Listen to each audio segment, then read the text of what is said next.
Right, da, da, da, da. It's kind of like having a little pub lunch with me, right? Got a little table today, there's a bit of bird poo in front of me that you can't see off camera, and you get the beautiful aesthetic of my M2 in the background, so you don't have to stare at my ugly face throughout the whole video. Anyway, hello and welcome to the video.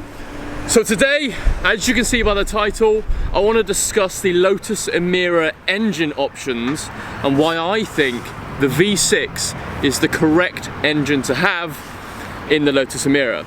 If you disagree with me, that's fine, that's your opinion. This is my opinion and this is why I think the V6 is the correct one to have.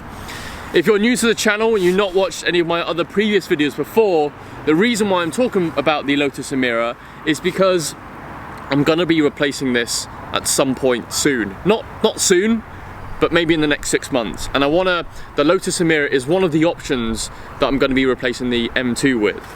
So without further ado, pros and cons of the AMG 4-pot versus the Toyota V6. So point number one, the Lotus and the Lotus brand, and specifically the Lotus Emira, is all about driving experience. It's all about giving the best driving experience to the customer, to the driver, right? Their whole motto is for the drivers. So, an automatic or a manual gearbox. Obviously, a manual gearbox gives you more engagement when you're driving.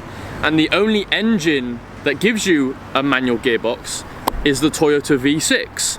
So clearly, that's why the V6 is the best option to have.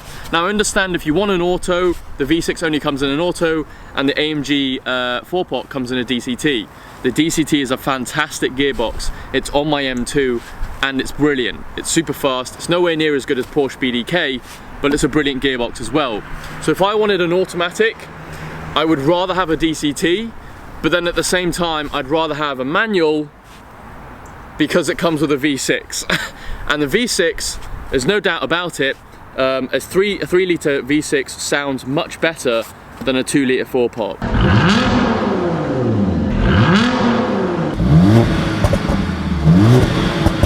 It's the reason why I ended up with the M2 and not an A45S or a Golf R is because of that 3-litre straight 6. 3-litre and 6 cylinders sounds better and is just better than a 4-pot in every single way. The reason why people swapped out from their Cayman 2.5 litre GTSs to a Cayman 4 litre GTS is because 6 cylinders versus 4 cylinders. So point number one, the reason why I think the V6 is the better engine to have is the number of cylinders. 6 versus 4, no argument there. V6 wins. Point number two, now I realise a lot of people are actually opting to go with the AMG 4-pot because they believe it's more tunable, right? The AMG 4-pot engine in the Emira is actually detuned and has less power than the A45S. So we already know that the AMG 4-pot engine has more potential than what Lotus are putting out on that car. So a lot of people are choosing to go with the AMG 4-pot engine because it's more tunable, it has a lot more potential. But I've attended the Lotus Emira Roadshow and I've had a lot of discussions with the engineers and I've been able to ask questions to the engineers and ask why it's detuned. The reason why it's detuned is because the engine on the A45S sits at the front of the car, so it has more cooling. But by moving that engine to the middle of a car on the Lotus Emira, Lotus are having a lot of problems cooling that engine down. So they detune it, giving out less power, meaning it doesn't get as hot. And so that's why it's a detuned version of the engine.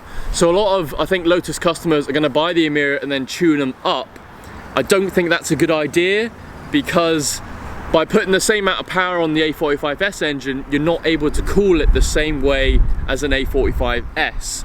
I don't think that's a good idea. You don't want your Lotus Emira blowing up, particularly with Lotus reliability, right? It's renowned to not be as reliable, parts falling, trim falling apart, engines blowing up, maybe not as bad as some other brands, but Lotus reliability traditionally isn't that great.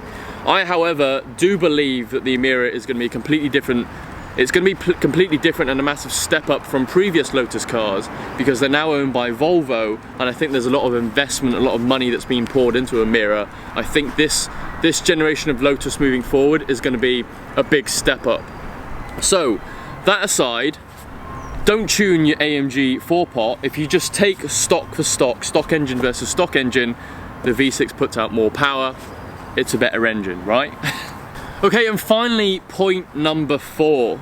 The Lotus Emira chassis, the whole car, is essentially a reworked version of the Lotus Evora.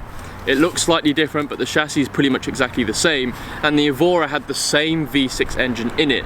So essentially, you're buying a Lotus Evora version 2, so we already know how good that car is. It's basically an Evora version 2, so it's even better, more reworked.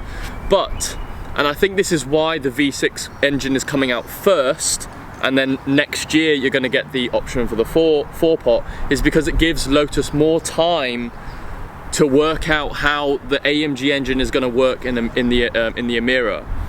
With the V6, it's basically the Evora reworked. It's ready and it's good to go.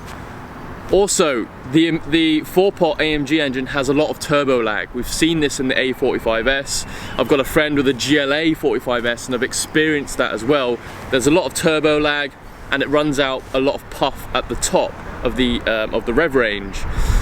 Obviously, different tunes, different configurations are going to change how that feels, but we know the Lotus Evora configuration works with the V6. I don't know how it's going to work with the AMG 4-pot. It could completely change how the car works. It's going to weigh differently because the engine's going to be different. So we may see a delay with the AMG 4-pot as well.